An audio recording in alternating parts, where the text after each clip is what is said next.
Welcome to The Right Focus, a podcast for writers, newbies, and veterans, and everyone in between.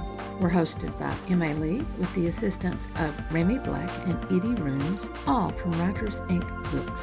Our focus is productivity, process, craft, and tools. Each episode lasts as long as it takes to fix a quick dinner, drive a short commute, or take a brisk walk. Resources and links are in the show notes. Visit us at therightfocus.blogspot.com. Now, on to this week's episode.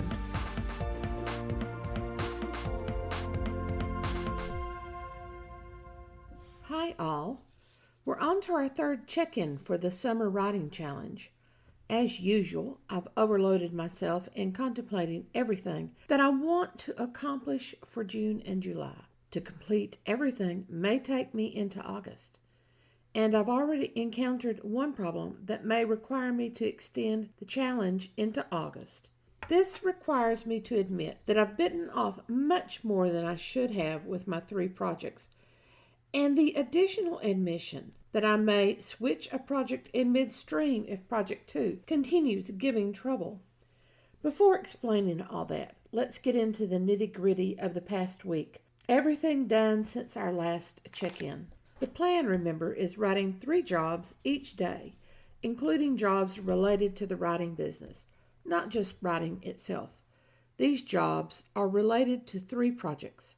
Project 1 is nonfiction, converting the Defeat Writer's Block series into a manuscript to release as audiobook, ebook, and paperback. Project 2 is fiction. 5 short stories to be bundled together, ebook and paperback. This will then be collected with 2 other bundles in the same series. I need audio files for all 15 short stories and will release the collection as an ebook, paperback, and audiobook. Project 3 are the miscellaneous jobs we writers also have to do, newsletters and the like. So what happened this past week? Wednesday, my first 3 tasks were for Project 1, the manuscript formatting and audio check for the Defeat Writer's Block book. I had the entire day for this, Chapter 13, which meant I could turn to a job on Project 3, the miscellaneous task list, 2 newsletters for July, 1 each for 2 pen names. With my remaining time on Wednesday, I sketched and drafted and gathered images and links for one of those newsletters. That's 5 tasks on Wednesday. On Thursday, I tackled the other newsletter, sketch and draft and compiling images and links. Then I uploaded both newsletters to my email server ConvertKick and tinkered until both looked the way they needed for mobile and laptop users. The tinkering always takes longer than it should. The rest of Thursday was devoted to everyday errands, so 4 writing tasks today. Friday was taken up with a family responsibility that I enjoy. I had 2 hours in the evening and still felt fresh. Therefore, I started the first proof for last week's short story. Started is the right word. I encountered major revisions, which usually does not happen. My drafts are usually very clean. This one was not. I had descriptions to add, character opinions to clarify, and a plot error to fix. Not a plot hole, but a missed step in the sequence. Halfway through, and 3 hours had passed, so I set it aside to finish later. That's 1 task, not complete. Saturday was another family day. Once free, I finished the proof for the short story, then completed the corrections and ran a new printout. This proof added 1,000 plus new words. The document now sits at 6,659 words. That's 2 tasks completed Saturday. Sunday, nothing on writing. And that lack didn't hurt me. On days when I don't accomplish anything on writing, not even a small task, I usually experience guilt, but not today. Monday, I started planning the major movements, which are problems and twist, for the next short story for Project 2. Then I turned to my personal money stuff. I'm late with it this month. I scheduled the half-twos for June on May 31st, so no pressure on bills to pay. But I keep a budget, and I check everything in monthly, usually before the 8th. It's a necessary that I kept delaying for some reason, but it's done now. With the hours left, I began updating websites for July, the individual sites for my 3 pen names, and the website for this podcast. Needless to say, this is a multi-part task, which I didn't finish until Tuesday. Count this as updates for 5 sites and promo posts on all 5 sites, and 6 for the websites. That's 2 tasks on Tuesday before I start the task for this podcast: prep and draft, episode creation, and upload and post. Thus, 5 tasks on Tuesday. Lots of tasks completed this week, but no major tasks completed. And now the problem that I mentioned in the opening minute. I need to finish a novella and publish it in July or August. I fully expected to finish this in May. Then I ran into a severe problem with it and needed a break. During the break, the short stories started hammering at my brain. I thought naively, let's just do those rapidly and get back into the novella afterwards. And buts are always big, you know. Yes, that's a pun as well as a truth. The short stories looked bright and shiny, and I thought they would fly, and I hope they will, a short story a week. But I'm 3 weeks into June with only 1 short story drafted. Oops. And now the novella is hammering at me. And I discovered a long time ago that I cannot write 2 separate fiction projects at the same time. So here I am, 2 separate fiction projects demanding attention. Oh, what problems we writers have, good and bad simultaneously. Let's see how the second short story goes before I decide to switch gears midstream again. As for now, it's the 3rd part of the Be a Writer chapter from my Inspiration for Writers book, Just Start Writing. Step 7. Be willing to have minor antagonists. Besides the major antagonist, you will need minor antagonists more local than the mastermind. Make each minor antagonist more difficult to defeat as the story progresses. Minor antagonists can be minions of the major antagonist or can work independently. An independent bad guy is certainly an unexpected twist. Minions take various forms. Most are simply pawns, following orders without considering consequences. Some are scary evil, working for the antagonist because they enjoy evil. A few are reluctant, compelled by circumstance, or coerced by the major antagonist to maintain that alliance. These characters offer great opportunities for angst.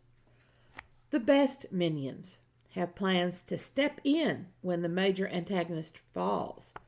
When we have this minion, we have the chance to kill off the major antagonist at the 75% mark of the book, only to have the replacement step up and be more evil. Step 8. Be global with an antagonist. Having an institution as an antagonist will strengthen the protagonist. Defeating the institution will seem impossible. Defeating each minion should give a key to unlock the walls guarding the institution. The institution might be short-term planning and merely needs persuasion to be overcome, or its long-term planning needs a takedown. The protagonist can enlist a counter-institution or release devastating information. The institution may not be defeated and destroyed completely. It could be blocked, caged, or weakened. And the institution may become the major antagonist for the whole series of books you decide to write. Step 9. Be angsty. Strong protagonist, twisty antagonist, and clever surprises drive great storytelling. These 3 give all writers angst. When writers do their writing right, they also give the readers angst. Work in 2 betrayals. Have one early, before the 20% mark, and the other before the 3/4 mark of the story, around 60 to 75%. People hate betrayal. They remember it like burning acid in their memories and their soul. Some people never quite recover from betrayal.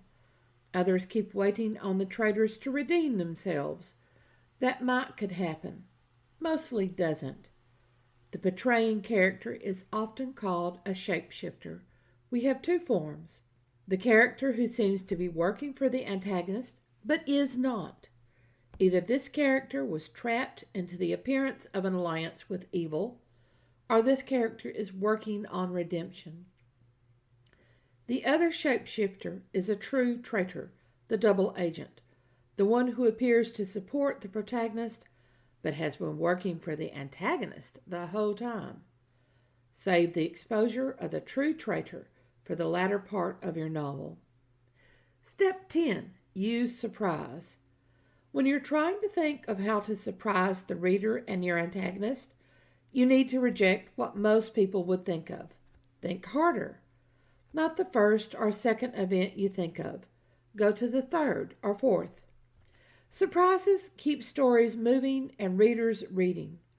When you can tie multiple surprises to your antagonist, you have great storytelling. Always think outside the box of what normal people would do. People were shocked by Gone Girl and The Sixth Sense.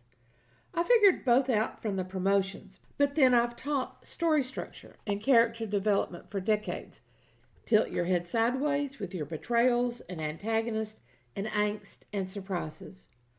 Red herrings are examples of surprises. These are characters who distract from the major antagonist. Originally in the mystery genre, a red herring is a character who can be equally guilty of the crime. Except for a few planted and well-hidden clues, red herrings could be the actual murderer. All through June and July, the Right Focus podcast turns its lens to the Summer Writing Challenge, 61 days of writing, as well as presenting all the other tasks in the writing business. In addition to tracking our progress on writing projects, we'll cover market copy, cover designers, promotional posts and newsletters, as well as audio projects. These are just a sample of the myriad additional tasks performed by every writer, indie or traditionally published. Posts covering the previous week's work will be recorded on Tuesday evenings and published on Wednesday mornings. Join us as we detail the accomplishments and failures for every writer's summer challenge. Thanks for listening to The Right Focus, a podcast for writers at all levels, hosted by Emma Lee from Writers Inc. Books, assisted by Renee Black and Edie Runes. Our focus is productivity, process, craft, and tools. Music is licensed through Audio Jungle, called Background Music Loop. Its creator is Alexander Polishchuk, known on Audio Jungle as Plastic 3. The music comes in different iterations.